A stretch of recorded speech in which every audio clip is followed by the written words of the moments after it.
You ask Tiger to solve. This deals with linear equations with one unknown. The final result is a equals 19/9. Let's solve it step by step. Simplify the expression.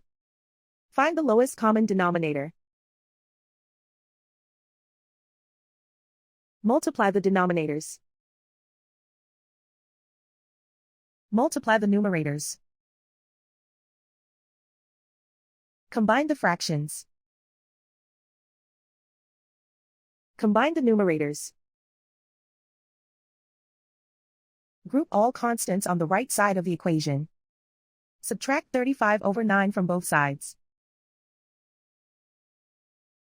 Combine the fractions. Combine the numerators.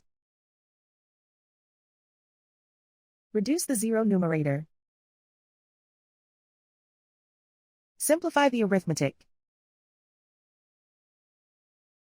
Convert the integer into a fraction.